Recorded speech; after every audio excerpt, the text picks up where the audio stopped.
Selamat pagi semuanya. Sebentar kita mau mulai kebaktian kita. Sebelum kita mulai kebaktian kita, mari kita saat teduh. Saat teduh dimulai.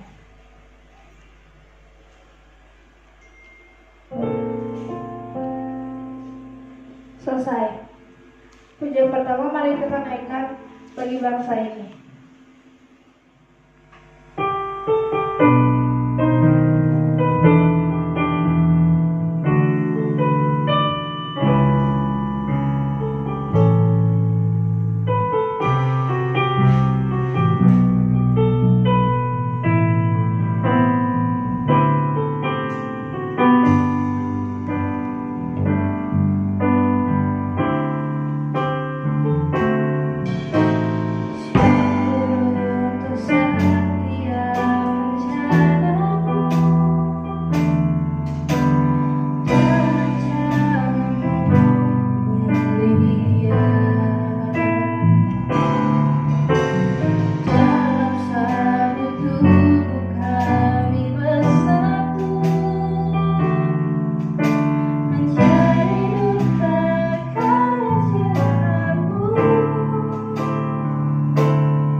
Mari kita berdoa.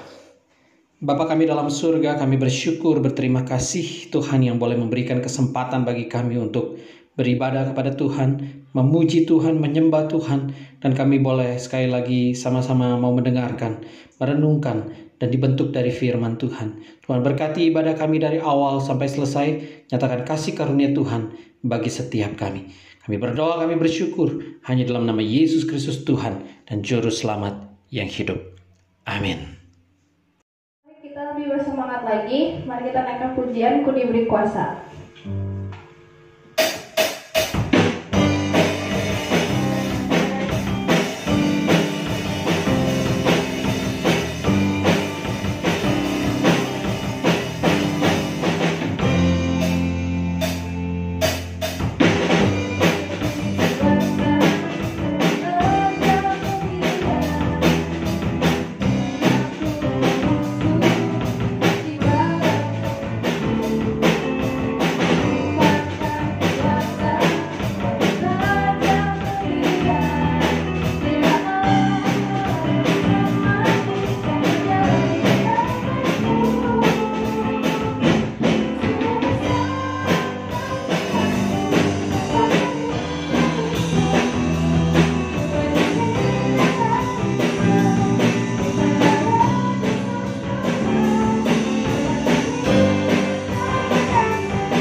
Sebelum kita memulai mendengarkan firman Tuhan, mari kita menaikkan pujian untuk Tuhan.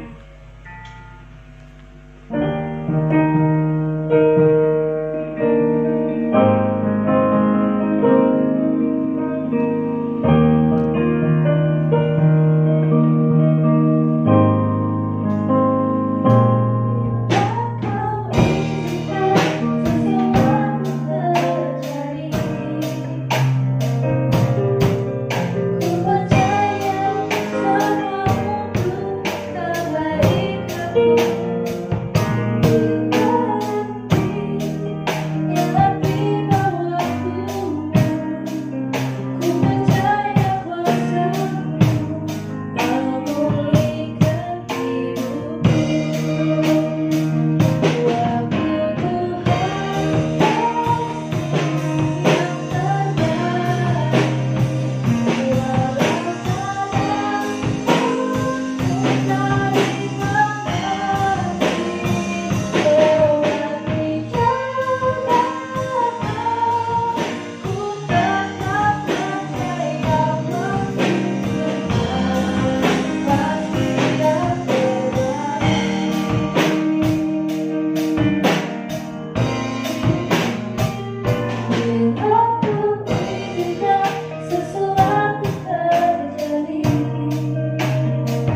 Selamat pagi teman-teman semuanya. Kita bersyukur kalau hari ini kita boleh sekali lagi akan belajar dari satu kebenaran firman Tuhan. Sebelum kita membaca Alkitab dan juga kita akan merenungkan kebenaran firman Tuhan, mari kita berdoa. Bapa kami dalam surga, kami bersyukur, berterima kasih Tuhan berikan kesempatan kami sekali lagi beribadah kepada Tuhan. Sekalipun kami boleh hanya beribadah di rumah, tetapi kami bersyukur Tuhan yang boleh terus menjaga dan juga memelihara iman kami. Dan kami boleh terus rindu akan kebenaran-kebenaran firman-Mu, akan puji-pujian, penyembahan yang kami boleh naikkan kepada Tuhan.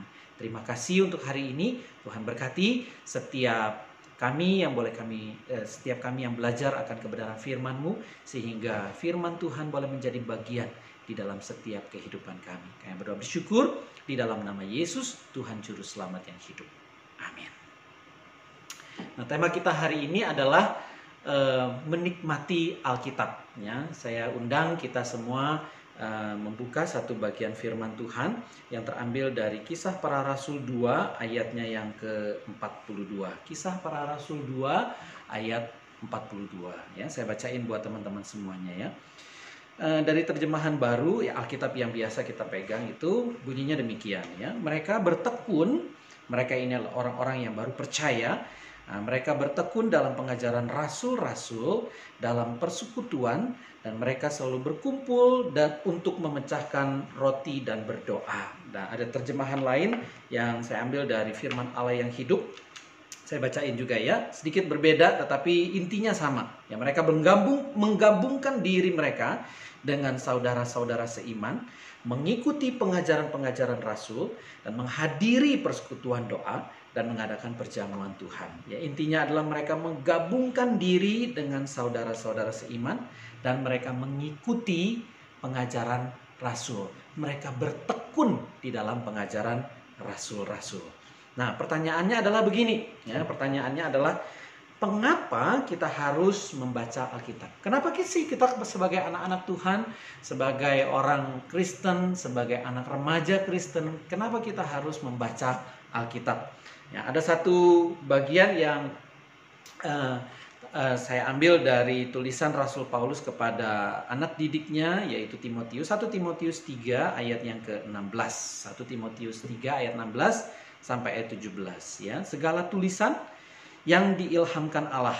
Nah, ini memang menunjuk kepada kitab-kitab perjanjian lama, tetapi juga seluruh Alkitab itu juga menunjukkan sebagai segala tulisan yang diilhamkan Allah. Alkitab kita. Jadi Alkitab kita itu memang bermanfaat untuk mengajar, untuk menyatakan kesalahan, untuk memperbaiki kelakuan, dan untuk mendidik orang dalam kebenaran. Jadi dengan demikian tiap-tiap manusia kepunyaan Allah, tiap-tiap orang Kristen, tiap-tiap orang percaya, tiap-tiap anak-anak Tuhan itu adalah diperlengkapi untuk setiap perbuatan baik. Nah, teman-teman tahu ini nggak? Nah, ini adalah Mossad itu intelligence agency, jadi agen intel gitu ya. Kalau Amerika punya yang namanya CIA, kalau Indonesia punya BIN ya, BIN, kalau Israel itu punya yang namanya Mossad ya. Mossad itu adalah badan intelijensi Israel. Nah, ada satu film yang cukup keren waktu itu, saya lupa ya tahun berapa ya, tahun 2000-an ya, yaitu Munich ya.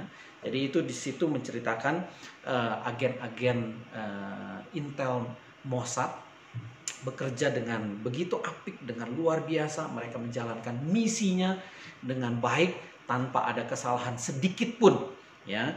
Nah, ternyata istilah Mossad ini yang menarik adalah begini ya. Istilah Mossad itu diambil dari istilah Yasat ya. Yasat itu punya pengertian adalah yang menemukan, yang mendasari, yang mempelopori ya. Kalau di dalam Mazmur 24 baitnya yang kedua ya, bunyinya demikian ya. Sebab dialah yang mendasarkannya di atas lautan dan menegakkannya di atas sungai-sungai. Nah, ada satu lagi ayat dari Yesaya 54 ayat yang ke-11 ya, bunyinya demikian ya. Hai yang tertindas, yang dilanggar angin badai, yang tidak dihiburkan, sesungguhnya aku akan meletakkan alasmu dari batu hitam dan dasar-dasarmu dari batu nilam. Jadi ini merupakan satu pengertian ya, yasat, mosat itu adalah pengertiannya dasar ya, mendasarkan atau diletakkan di atas dasar, kira-kira begitu. Atau mungkin bahasa kerennya itu adalah fondasi ya, fondasi.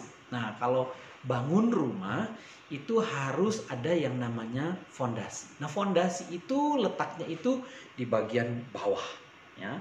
Fondasi letaknya itu di bagian yang gak kelihatan. Kalau kita ngelihat rumah kanan kiri, kita lihat dinding, pintu, jendela dan segala macamnya itu kelihatan ya. Tetapi dinding, pintu, jendela itu berdiri di atas fondasi yang gak kelihatan. Ya, gampangnya istilah yasat itu atau istilah mosat itu punya pengertian adalah fondasi. Jadi kalau semakin tinggi gedung-gedung bertingkat, semakin tinggi, semakin fondasinya ke bawah, ke dalam itu juga semakin dalam, gitu ya. Jadi kalau fondasi semakin dalam, bisa bangun gedung yang tinggi. Nah, permasalahannya adalah begini. Alkitab itu adalah sebenarnya fondasi, ya. Fondasi supaya kita itu bisa hidup dengan baik, supaya kita itu punya knowledge, supaya kita itu punya analisa, punya solusi, punya pendidikan, punya informasi, punya pengalaman dan juga punya pembelajaran. Jadi Alkitab itu memberikan kita pengetahuan supaya kita itu bersikap, supaya kita itu mempunyai kata-kata yang baik, kata-kata hal-hal yang positif, yang baik kita bisa keluarkan melalui mulut kita. Pikiran kita pun juga diubahkan, karena itu merupakan pengetahuan buat pikiran kita. Jadi bagaimana Alkitab itu membentuk hidup kita. Nah, jadi sekali lagi ya, di dalam 1 Timotius 3 ayat yang ke-16, yang segala tulisan Alkitab itu ya, itu bermanfaat untuk mengajar. Ya, untuk mengajar. Jadi knowledge, mengajar. Jadi di dalam pengajaran juga ada yang menyatakan kesalahan. Di dalam pengajaran juga kita juga diberikan satu kesempatan untuk memperbaiki kelakuan.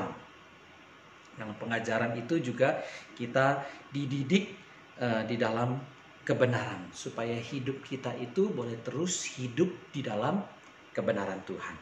Ya, gunanya untuk apa?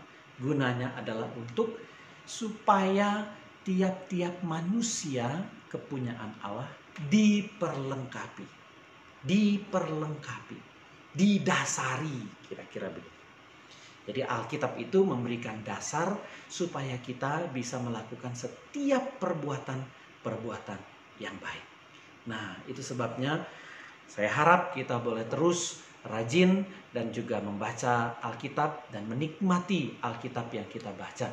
Karena Alkitab itu memberikan hal-hal yang bermanfaat bagi kita, yaitu adalah untuk mengajar, untuk menyatakan kesalahan, untuk memperbaiki kelakuan, dan juga mendidik kita di dalam kebenaran Tuhan. Amin. Kita berdoa. Bapa kami dalam surga, kami bersyukur, berterima kasih Tuhan yang boleh memberikan kesempatan bagi kami belajar dari kebenaran firman Tuhan. Sehari-hari ketika kami boleh di rumah, kami boleh mengisi hari-hari kami terus dengan kebenaran firman-Mu. Biarlah hidup kami boleh mempunyai hidup yang dipengaruhi oleh Alkitab firman Tuhan.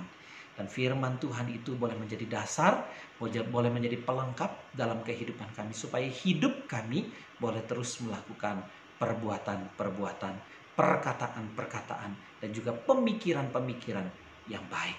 Terima kasih Bapa, kami berdoa, kami bersyukur hanya di dalam nama Yesus, Tuhan dan Juru Selamat yang hidup. Amin. Bagi teman-teman yang ingin memberikan persembahan, bisa mengumpulkan persembahannya dalam amplop, lalu kemudian menyerahkannya ke gereja saat ibadah di gereja kembali dilaksanakan. Atau bisa transfer melalui rekening BCA. Thank you guys, God bless. Kita akan menerima berkat yang daripada Tuhan. Tuhan memberkati engkau dan melindungi engkau. Tuhan menyinari engkau dengan wajah-Nya dan memberikan engkau kasih karunia, Tuhan menghadapkan wajahnya kepadamu dan memberikan engkau damai sejahtera. Amin. Kita akan mengakhiri kebaktian kita. Mari kita naik ke pujian. Terima kasih Tuhan.